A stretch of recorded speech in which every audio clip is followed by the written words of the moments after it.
तो उपराष्ट्रपति ने अपने पद से इस्तीफा दे दिया है और इसी खबर पर एक मेहमान हमारे साथ जुड़ रहे हैं, वरिष्ठ पत्रकार के तौर पर प्रदीप नरूला जी हमारे साथ जुड़ रहे हैं। प्रदीप जी, बहुत स्वागत है आपका।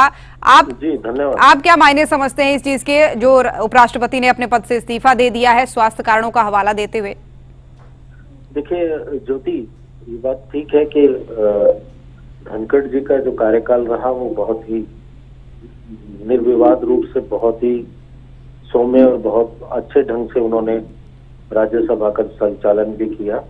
और वो कभी भी उनके एक आध बयान को छोड़कर कभी भी उनके साथ ऐसी कोई कंट्रोवर्सी भी नहीं हुई जिसे बहुत गंभीरता से लिया जाए।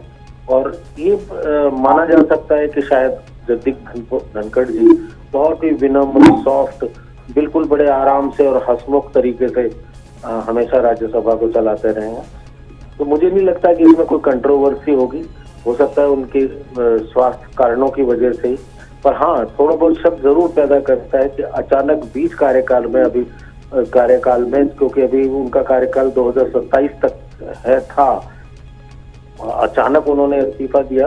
तो इसमें थोड़ा सा मंथन करने की तो आवश्यकता है कि शायद, लेकिन ये भी कहा जा सकता है कि जिस तरह से उनका व्यक्तित्व रहा है धनखड़ जी का, तो ये भी कहा जा सकता है कि हो सकता है स्वास्थ्य कारणों की वजह से वो बीच में से बिल्कुल प्रदीप जी, ये कहा जा सकता है। लेकिन थोड़ा सा सवाल इसको लेकर भी उठते हैं कि अगर स्वास्थ्य कारणों का हवाला दिया जा रहा है, तो आज दिन में भी राज्यसभा की कार्यवाही को बहुत अच्छे से संचालित उन्होंने किया था, तो उसके बाद से अचानक से कोई ऐसा अंदाजा नहीं आया। और ये भी कहा जा सकता है कि हालांकि उनकी तबीयत पहले भी खराब रहती थी, बीच में भी कई बार ऐसी खबरें आई थी कि उनकी तबीयत खराब है।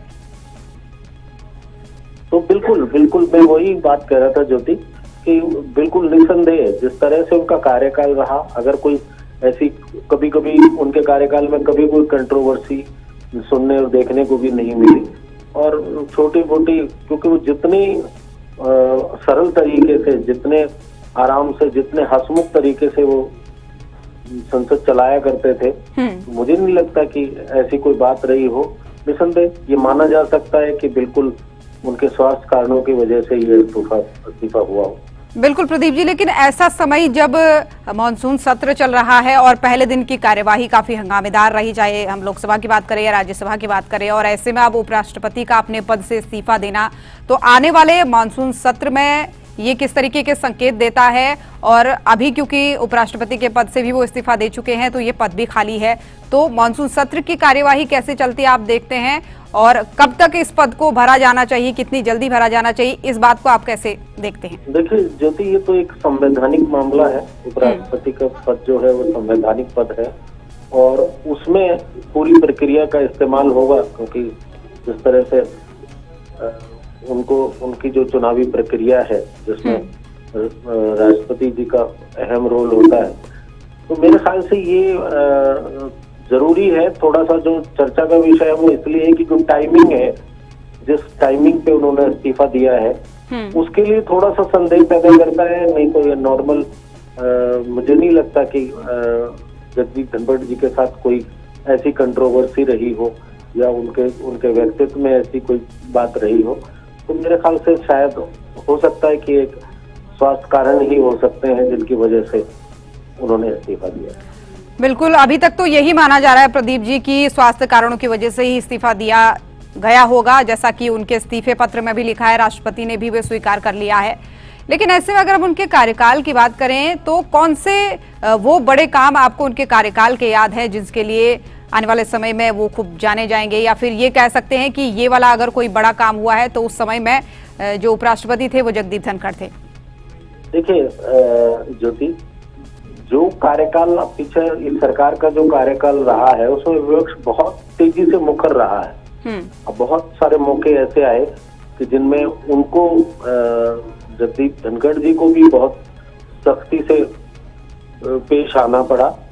मुझे याद है 2-3 मौके तो ऐसे हैं कि जिसमें विपक्ष शायद ये आरोप लगाता हुए नजर आ रहा था कि धनखड़ जी विपक्ष के लोगों को समय पूरा नहीं दे रहे हैं। और मैंने अभी भी कुछ दिन पहले भी मैंने संसद की कार्रवाई देख रहा था, तो वो 1-2 उनको तो डांट भी रहे थे।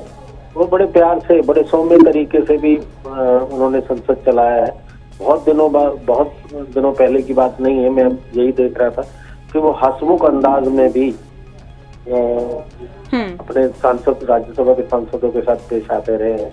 मुझे नहीं लगता कि ऐसा कोई वाकया याद आया हो कि जिनकी वजह से उन्हें कंट्रोवर्सी के चलते कोई इस्तीफा देना पड़ा हो।